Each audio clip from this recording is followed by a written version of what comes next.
Hey guys, my name's Kanan, and hope y'all are doing well. This is my sugar project, research, fat fiction review, and food journal review. And I'm gonna try to explain this, but I have to be completely honest with you. My brain is fried with like 6 days left in the semester, so yeah, um, here we go. After doing research and really looking into the root cause of a lot of diseases and how they can all be traced back to sugar, I came to realize really quickly that sugar is in everything.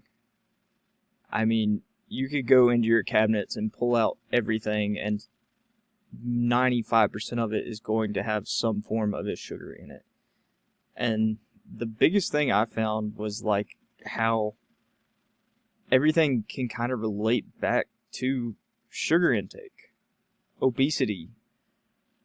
People that eat more, fructose especially, are more linked to be obese, and children that are more prone and grow up in households that consume more sugar than normal are also more prone to be obese. And we consume, on average, over 300% more sugar than our daily allowance should be, which is insane to think about. And the links I found with sugar intake and Alzheimer's and autism were all basically how we can throw off our body's natural homeostatic process, and by just dumping hordes and hordes and hordes of sugar.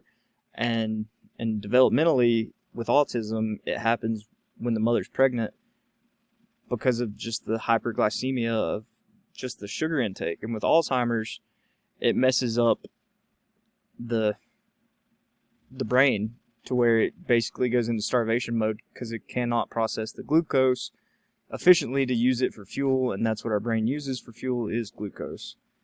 And with heart disease, the more sugar we eat, the more we're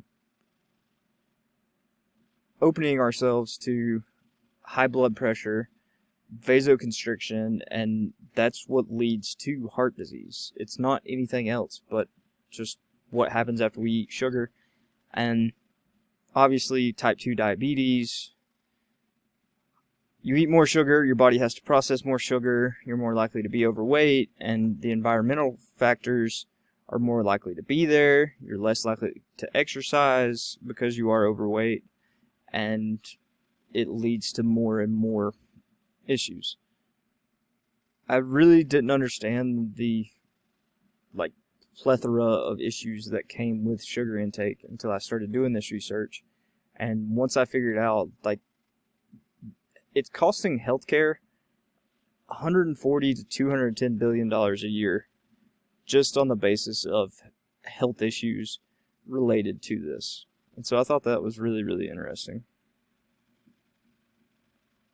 Fat fiction really blew my mind because I didn't know that the USDA basically is manipulating the American public to eat more carbs because that is our greatest agriculture crop.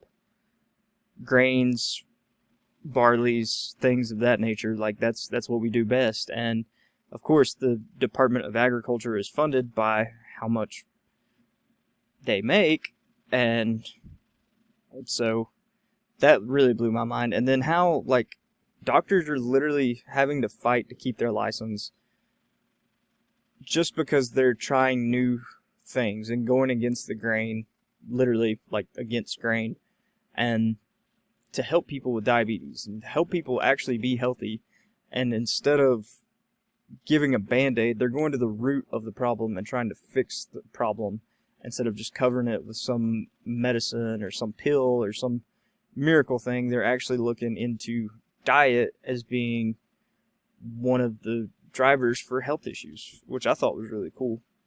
And it's causing me to change some things in my own diet as well. I've been eating a lot of carbs for energy, and I've started to notice that I would crave sugars, especially later at night. And my scientific hypothesis is that I'm shooting my blood sugar up so high throughout the day, and not with crappy carbs, but like with rices and grains and breads and things like that.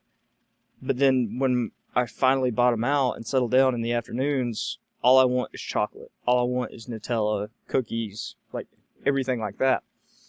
And I really noticed that when I quit drinking alcohol, that my chocolate cravings are more. And I'll talk more about that right now on my food journal. And like for the week, I gave up alcohol, I gave up sweets, I gave up bread, and I just ate a lot of chicken and cauliflower rice, threw in some salads. I discovered Quest brownie protein bars that I absolutely fell in love with. But I went with like a high protein, lowish carb, and lowish fat, and I really got bored. But that's how my diet's been for the past 6 months, and it's very hard to stay on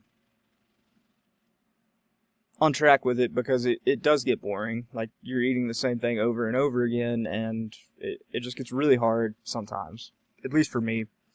I have an addiction personality, or an addictive personality, so if anything will give me a feel-good hormone like dopamine or oxytocin, I love it.